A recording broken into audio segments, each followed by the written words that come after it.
I have shouted at my class. Who hasn't really?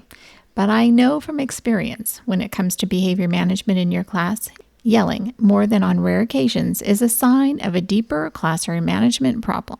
I don't do a lot of classroom management episodes, but truly, behavior management is something that pervades all areas of teaching and needs to be discussed in the context of various teaching times and situations so we can simply teach. In case you haven't guessed, today we're talking about classroom management strategy in the literacy classroom.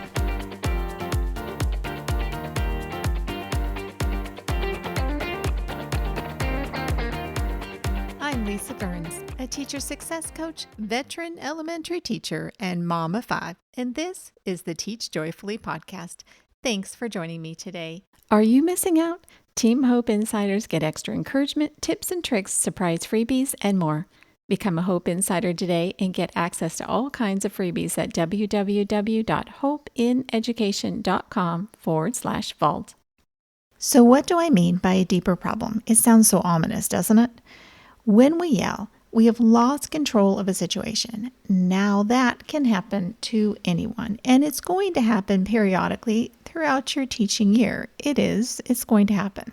But if you find it's not a rare occurrence for you to have to shout to gain back control of your class, or you find yourself lecturing about behavior more often than you like, you already know deep down that you're struggling to maintain control, that your students don't know how or refuse to take responsibility for their actions. And that means that we have been inconsistent and are dealing with the same issues over and over again and doing the same things over and over again, wondering why the result is the same. Sound familiar? We all start our school year off with grand plans and high hopes, but somewhere in the day-to-day, we can get lost, whether it's from stress, busyness, disorganization, or something else. We can let things slide without being aware of it. It's easy to do, but it's also a deadly mistake. In fact, the only way out if you've lost your way is to pick up your map, your plan, check the routine, make course corrections, adjust and retrain your students, and get on with it. Do it. I know that students behave best with consistent, organized behavior management. So how do we identify the problem areas and how do we solve them? In the literacy classroom, we have 3 to 4 different scenarios going on. We have whole group teaching, small group teaching, partner work, and independent work. And you might have any combination of those at any given time throughout your day. And now that we know that there's a problem, red flag of yelling, be an observer. Identify the issues and the time that they're happening. Is it during your whole group time? Maybe it's when you're working with a small group and the kids are having trouble with their independent times. Is it happening lots of different times a day or at one specific time? Think, is it the voice level? Are your students having trouble with their voice level? Maybe it's staying on task when you're busy in small groups, or perhaps it's shouting out in whole group time during teaching. You need to be an investigator. Check each type of situation while paying attention to what it is that your students are struggling with, remembering you need to pay attention to not only what your students are doing, but to how you're responding as well. The problems can come from both ends. Take the time to check out your whole group teaching, your small group teaching time, and your students' independent work times. Really investigate where the problem's happening. Are they happening throughout all of those times, or there's a specific time where your students are struggling? Or are your students struggling with transitions? That is another area that students can struggle. Just in case, I'll link episode number 58, How to Make Classroom Transitions Easier, in the show notes.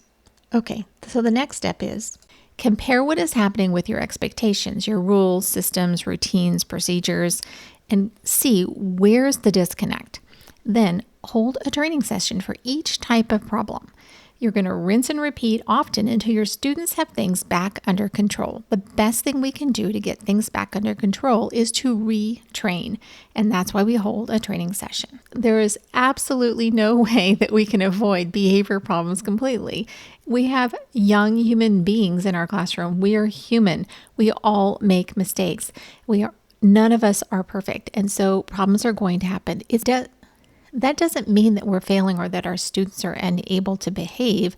It just means we're having a problem at that point. Like it and be I like to make it my policy all year long to stop immediately and do a quick retrain of anything that seems like it's becoming systemic.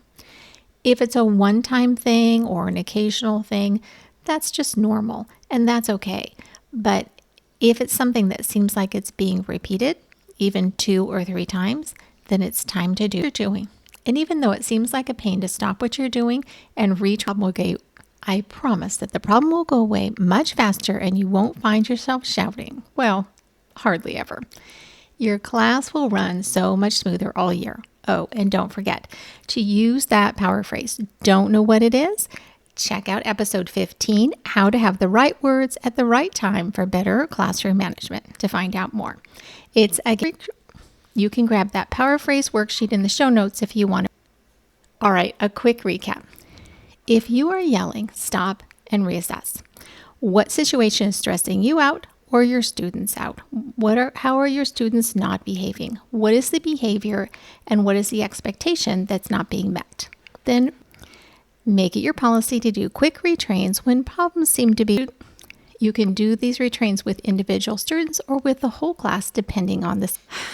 So that's it for this episode of the Teach Joyfully podcast, my teacher friends. My sincere thanks to you, my listeners, for tuning in, and for all those of you who've taken the time to post a review, email me your thoughts, or DM me on Instagram with your feedback and topic requests.